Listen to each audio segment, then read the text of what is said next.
My mother's scream still echoes in my head. "You're not taking anything from here. Hand over that bag." I tightened my grip on the handle. It wasn't money, just clothes. But in her eyes, even that was theft. My father didn't wait. His fist tangled in my hair, dragging me across the floor.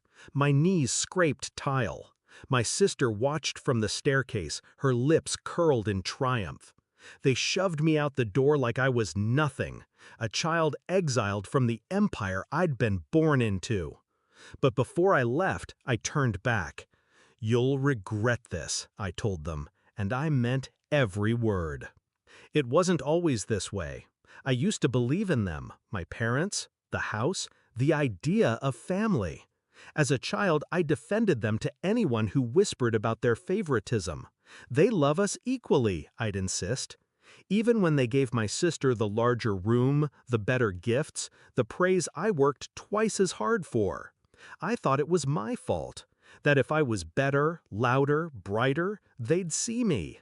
But love, I learned, wasn't blind. It was selective, and I was never their choice. The will was supposed to be my turning point.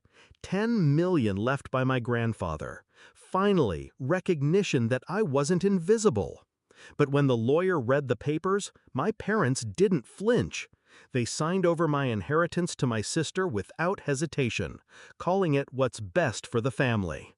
And then they told me to leave, as if blood didn't bind me, as if I hadn't spent years bending myself into shapes they still refused to love.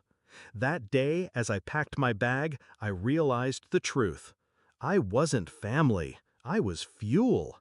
Something to burn for their golden child. Pain is sharp, but clarity is sharper. I didn't cry when they pushed me out. I didn't beg for scraps. I promised myself one thing. If they saw me as an outsider, then I would play that role to perfection. I studied, I worked, I built connections they didn't know I had. Silent meetings, late nights, contracts signed in rooms they would never enter. And quietly, I started pulling threads. The trust fund my sister flaunted, I tracked every movement of the money. The businesses my father bragged about, I knew which debts he'd hidden. My mother's charities? Shells for her spending. They thought they'd discarded me. In truth, they'd handed me every weapon I needed. The first cut was financial. A whisper in the right ear of the right bank, and my father's credit line shrank overnight. He blamed the market. He had no idea it was me. The second was social. My mother's foundation suddenly faced an audit. Donations dried up. Her name, once whispered with admiration, now carried suspicion. And my sister, the one who preened in designer dresses bought with my inheritance? I let her discover that luxury comes with strings. The trust she thought was hers had loopholes, clauses my grandfather wrote in, ones I knew how to activate. When the bills came due, she found herself asset-rich but cash-poor. Her friends scattered. Her fiancé backed out.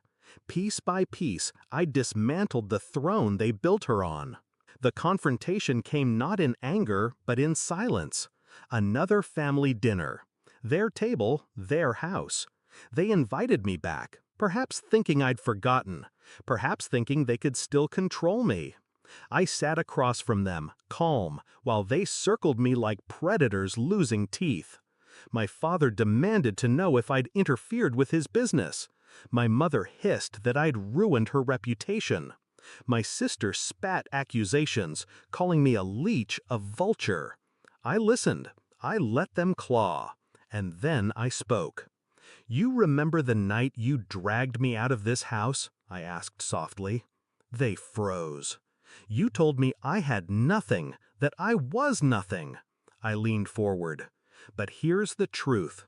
You built your kingdom on sand, and I was the tide." I placed a folder on the table. Proof of debts, proof of frozen accounts, proof that their empire had already collapsed. My father's hands shook as he flipped the pages. My mother's face drained of color. My sister's voice caught in her throat. This was the regret I promised them, delivered with precision. I left before dessert, walked out the same door they once threw me through, but this time my steps were steady. Behind me, their world crumbled.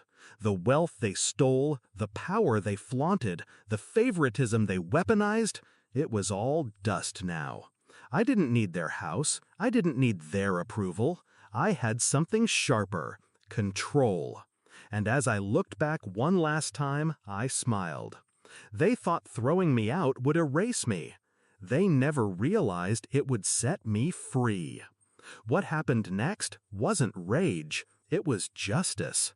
And justice, when served cold, tastes sweeter than any inheritance.